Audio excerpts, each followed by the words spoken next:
Kekalahan Raffi Ahmad dalam upaya pra-peradilan masih menyisakan sedih buat Nyonya Ami Kanita. Ibunda Raffi itu merasa kecewa karena salah seorang pengacara BNN mengatakan bahwa Raffi menangis saat ditahan. Dia nggak boleh nolak, saya bilang tadi kan penyidik udah bilang berhak. Iya, sekarang justru itu ada langkah yang baik. Makanya saya bilang kalau dari segi kewenangan penyidik bisa direhab, bisa ditahan. Dia statusnya kan ditahan 20 hari. Artinya bisa ditempatkan di rumah tahanan.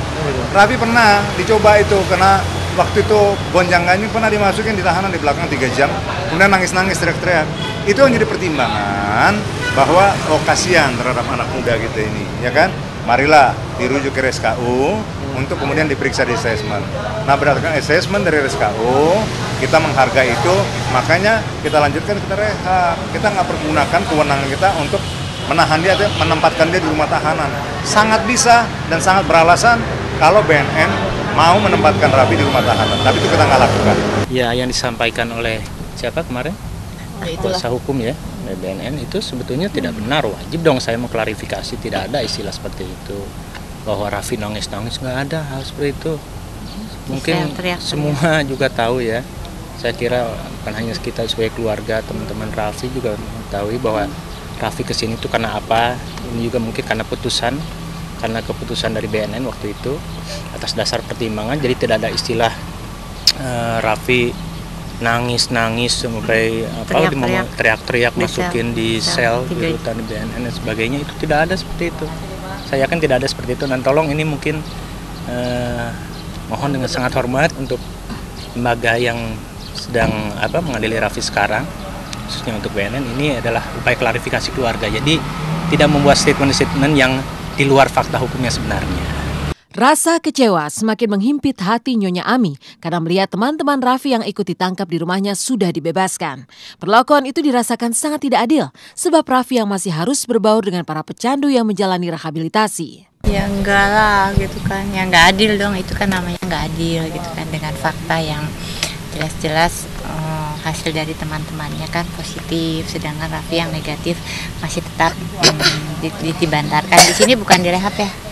Ya, dibantarkan. Ini dibantarkan gitu kan, berarti bukan direhab tapi dibantarkan. Nah, saya dalam kapasitas iri pada teman-teman Raffi. Syukur alhamdulillah, kami ikut senang teman-teman Raffi begitu. Mungkin ini proses hukumnya, tapi berangkat dari perjalanan atau kondisi teman Raffi sekarang, kita jadi bisa membandingkan. Temannya Raffi seperti itu, bisa secepat itu bisa keluar, kenapa Raffi tidak? Kan gitu, ini jadi pertimbangan. Raffi itu hasil tes urinnya juga positif, sama yang lain. Ya. Yang beda adalah pasal yang dikenakan ke Raffi dengan yang 6-nya, orang yang lain, teman-temannya. Ya. Teman-teman yang lain hanya dikenakan pasal 127, ancaman hukumannya di bawah 5 tahun. Ya. Raffi, selain pasal 127 juga dikenakan pasal 111 dan 112. Ya. Ini pasal 111 ini luas unsurnya. Ya. Setiap orang yang tanpa hak dan melawan hukum memiliki, menguasai, menyimpan atau menyediakan narkotika golongan 1 itu ancaman hukumannya 12 tahun. Itu yang bedanya. Jadi artinya yang 6 memang tidak dikenakan penahanan sesuai undang-undang. Raffi berdasarkan pasal 11 dan pasal 112 dikenakan penahanan. Ini sesuai syarat objektif di pasal 21 ayat 4 KUHP, ya. Ancaman 5 tahun ke atas boleh ditahan dan bisa ditahan. Ini yang bedanya. Di tengah kekecewaan yang mendalam pada keluarga Raffi, pihak Badan Narkotika Nasional sedang mengebut merampungkan berkas-berkas Raffi. Setelah berkasnya dikembalikan oleh Kejaksaan, hingga kini penyidik BNN masih terus melengkapi semua kekurangan yang diminta jaksa. Sekarang proses pokok perkaranya sudah masuk dalam tahap P19 dan pihak BNN sedang melengkapi atau pemberkasan hal-hal yang diberikan atau petunjuk dari jaksa itu tadi. Sampai dengan nanti tahap berikutnya yaitu diharapkan secepatnya untuk segera P21, sehingga kalau perkaranya sudah atau pemberkasannya sudah P21 segera dilimpahkan untuk dilakukan sidang pokok perkaranya. Kita sih udah siap dari awal ya, dari awal sebelum pra-peradilan kita udah pelajari, udah menyiapkan segala saksi dan bukti-bukti, dan kita udah siap. Kita percaya diri dan optimis untuk menghadapi persidangan pokok perkara Raffi nanti di Pengadilan Negeri Jakarta Selatan. Tapi sampai saat ini aja berkasnya tidak diterima oleh Kejaksaan. dinyatakan tidak lengkap gitu loh. Itu paling. Jadi kalau kita sih siap, tapi lihat BNN, coba tanyakan kepada BNN dia siap atau tidak. Lihat kalau misal dia tidak siap, ya SP3 dong, hentikan penyidikan. Kalau misalnya dia nggak siap, kami siap untuk membela Raffi, keadilan untuk Raffi.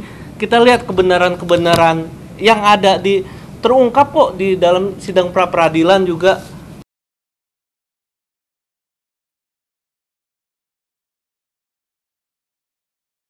Dan bersama kesiapan tim kuasa hukum Raffi menghadapi pengadilan pokok perkara, berbagai upaya hukum lain terus dilakukan. Termasuk kemarin saat tim kuasa hukum Raffi mengadu ke Komisi Yudisial karena diduga Hakim pra peradilan Raffi melanggar etika dan perilaku dalam memeriksa dan memutus perkara pra peradilan Raffi.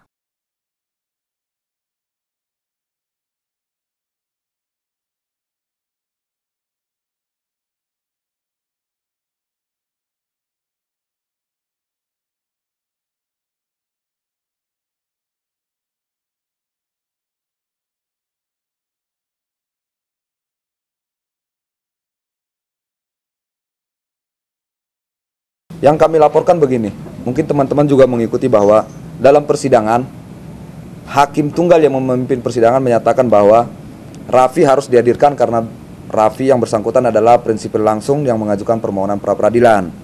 Nah, namun apa yang terjadi pada persidangan berikutnya, BNN selaku termohon tidak mengajukan menghadirkan saksi di persidangan dengan alasan tidak ada penetapan dari yang mulia hakim gitu. Dan hakim yang memimpin persidangan tersebut tidak mengambil tindakan tegas atas pelanggaran hukum yang dilakukan oleh BNN tersebut. Nah, kesimpulannya apa? Bahwa kami berpendapat hakim yang membiarkan saja perintahnya diabaikan adalah hakim yang merendahkan martabat hakim. Hakim yang merendahkan martabat hakim adalah hakim yang melanggar etika jabatan hakim. Hakim yang melanggar etika jabatan hakim adalah hakim yang wajib diperiksa oleh Komisi Yudisial sesuai dengan fungsi dan kewenangan Komisi Yudisial. Di tengah berbagai upaya-upaya hukum, kehidupan baru dijalani Raffi Ahmad di Pusat Rehabilitasi BNN. Dan kehidupan yang juga baru sedang dijalani Mayang Sari yang kembali ke dunia entertain dengan merilis single baru. Tapi mengapa ia memilih mendaur ulang lagu ciptaan Katon Bagaskara? Benarkah ia sudah mendapat izin anak dan suaminya untuk kembali menyanyi? Seperti apa saat Mayang Sari tampil menyanyi dengan Kiran putrinya?